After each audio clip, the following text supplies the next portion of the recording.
there's a really high chance that at different points in the relationship, whether this was a friendship, whether this was a romantic relationship, whatever it was, there were different times when your intuition and your gut let you know that there were some red flags. When you're brought up in a household and in relationships where there's a lot of negative and toxic behavior, you're trained from a very young age to ignore your gut and to really turn a blind eye to red flags.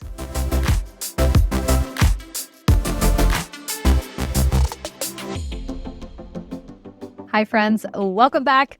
Today we have a very important topic that has been brought up, and that is how to stop attracting the wrong people into your life.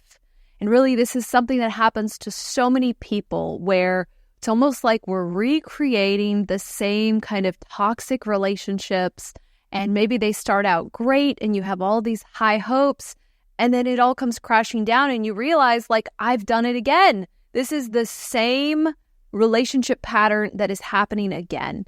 And it can be very, very frustrating when you find yourself in this loop. And so let's talk today about really how do we stop attracting these wrong people into our life?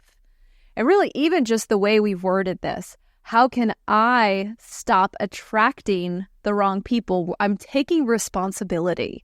And I think it's really important that we notice that as we really embark on this conversation is really, we have the power here.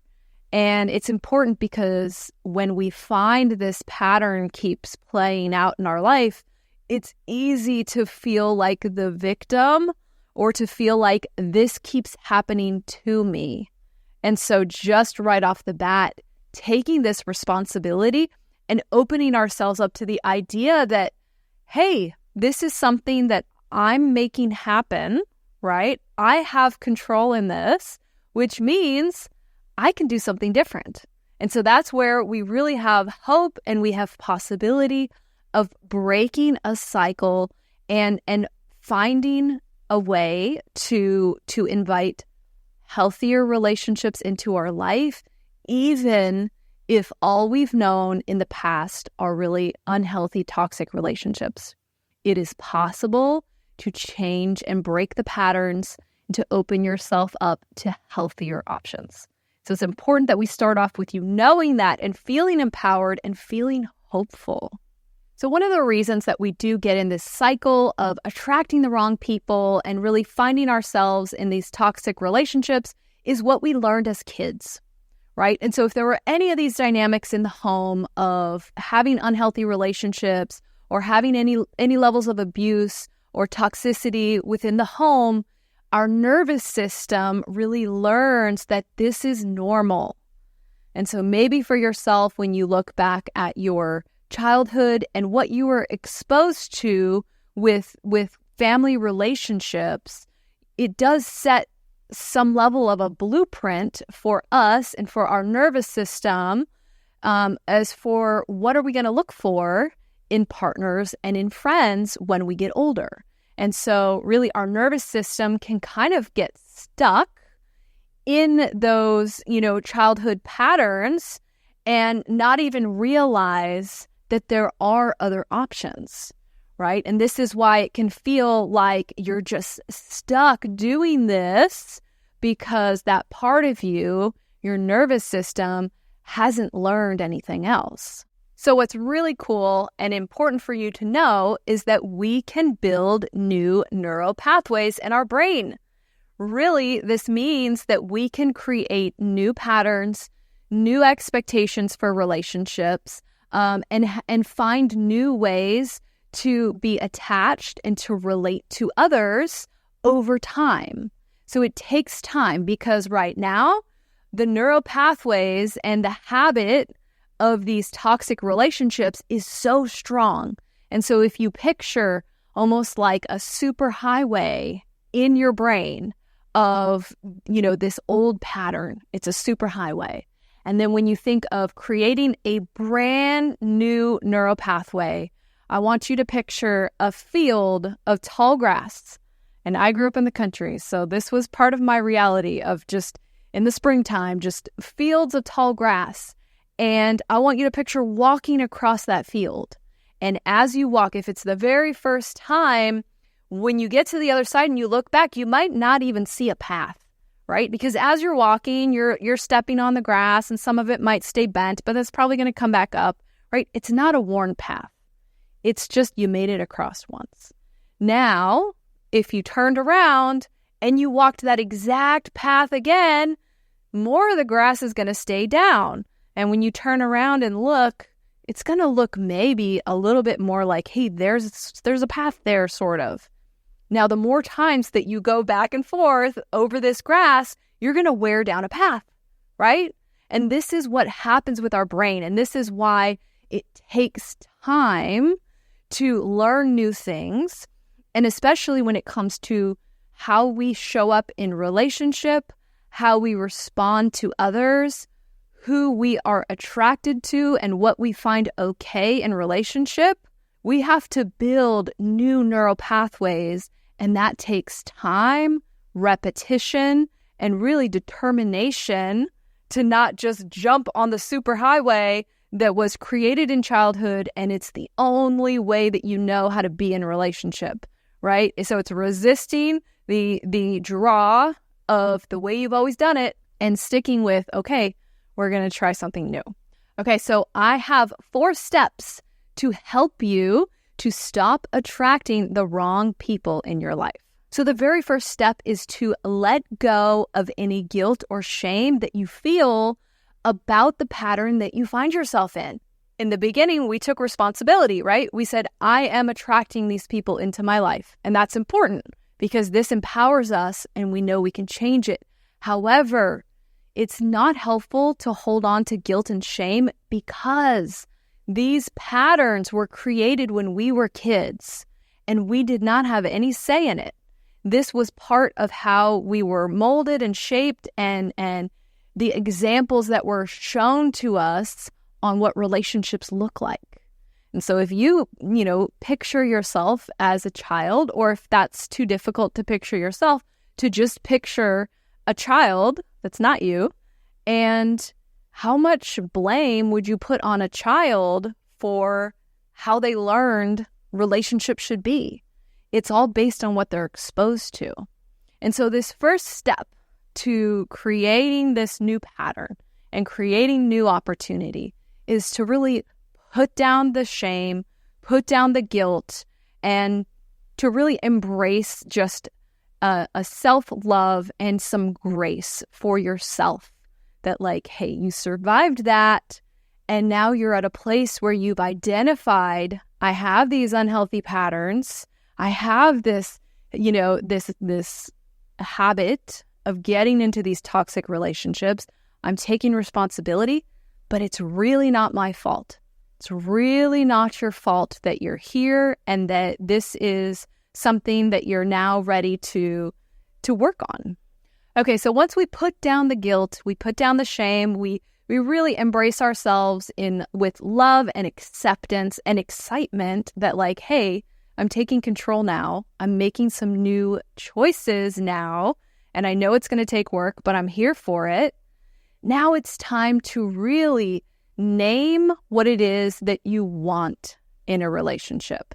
And as you're doing this, you may also have to name what you don't want, right? If you can sit down and really just use the prefrontal cortex, your thinking logical brain, and maybe name out, here are all the behaviors that I will not tolerate in a relationship again, right? And if this is a pattern that you've dealt with more than once, then you probably are pretty aware of the things that you don't want to deal with again, right? And so really logically listing it out.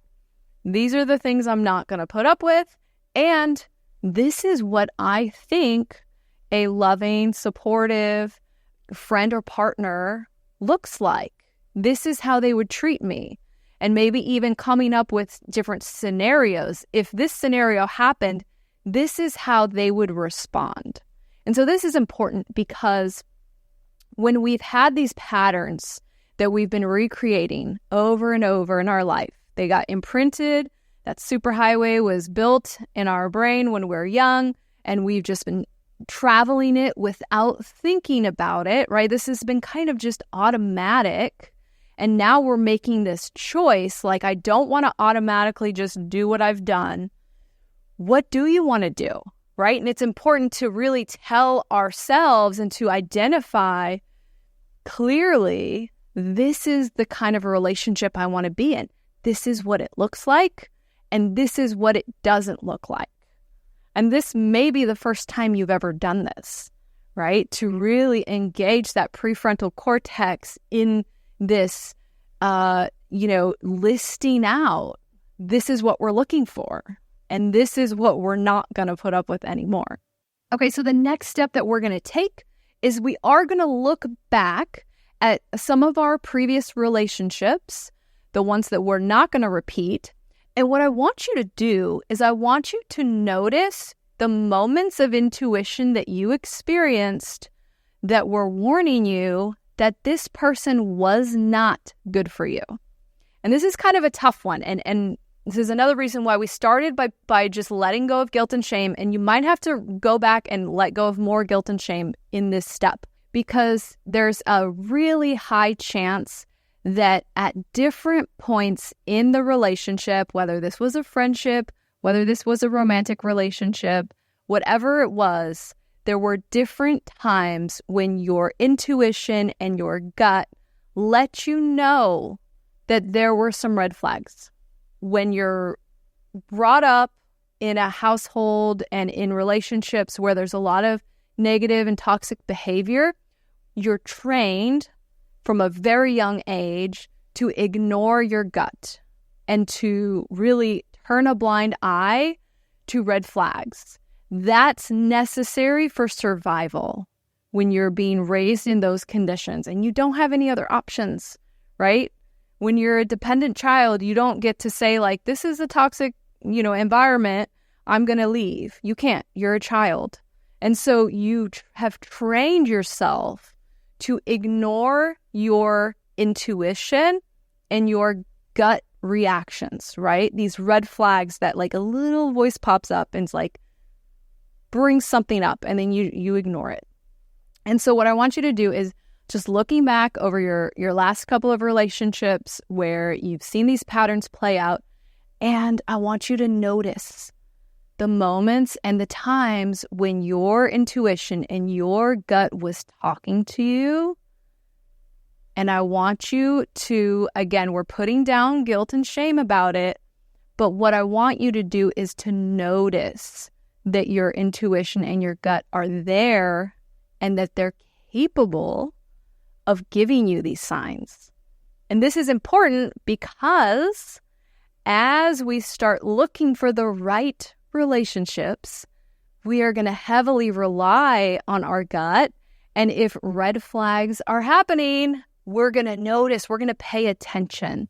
So what we want to build is this deep respect and gratitude towards our intuition.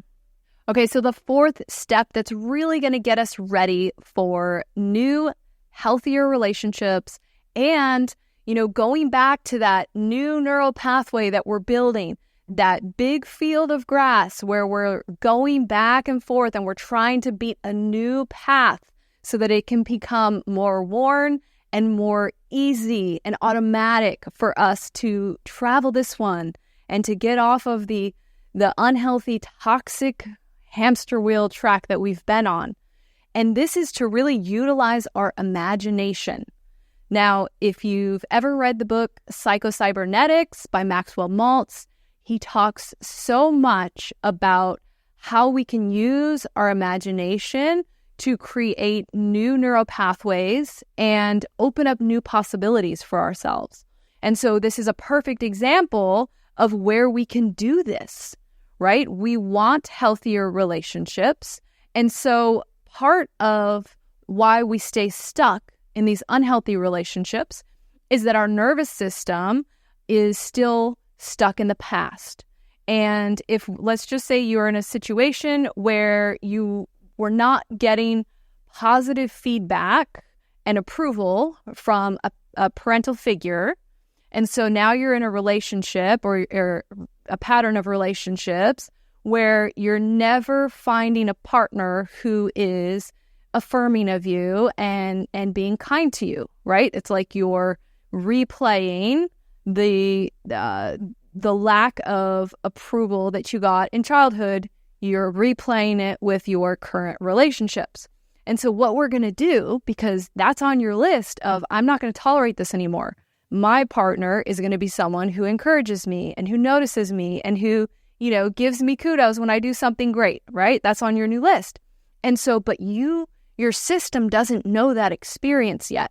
Your system is used to, not being acknowledged and all of these things that you experienced, right? From childhood, but then also that was reinforced with your more recent relationships.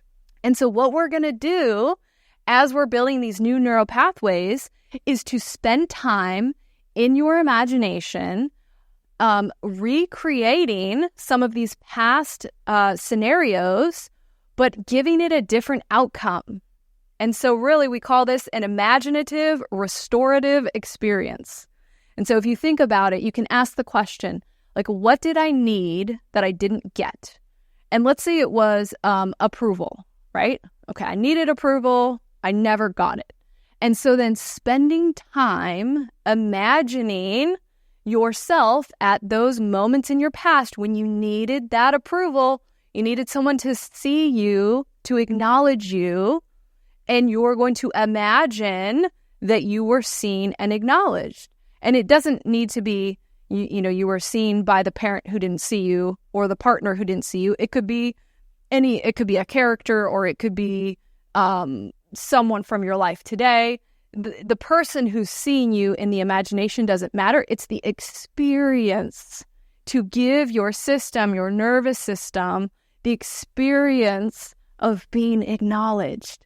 And so going back to this idea of we're building this new pathway in our brain, we really want to have a partner who sees us and acknowledges us, right? But we don't know what that feels like. Our brain has never experienced that. So we're going to do some imaginative work to start building that pathway. I'm hoping this is making sense. I know this is a very deep concept, but this idea of giving yourself the relationship experiences that are on your list of things that you need in a relationship that you want, giving yourself these imaginative, restorative experiences in the theater of your mind so that you can make this something that your system is comfortable with. And this is kind of what we come back to with, when we feel like we're on this hamster wheel, like I just keep getting to the same pattern. I keep having the same experience, the same toxic relationships, right? This is a way to break through to new possibility. And as silly as it might sound, to sit there and imagine, somebody acknowledging that you did good on your math test when you were in 5th grade and giving you a hug and maybe taking you for ice cream, right? Whatever didn't happen, imagining it. And our nervous system doesn't know the difference between an imagined experience and a real one. And so you're going to be able to start shaping your brain and priming your brain for these healthier experiences within relationship. And so this is really on a neurological level, how we can rewire our brain to open us up to healthier relationships and to really stop attracting the wrong people into our life. So I hope this has been helpful and really has given you some things to think about. If you like the content, please like, subscribe, or share it with a friend. And I will be back next week with another message. Take care.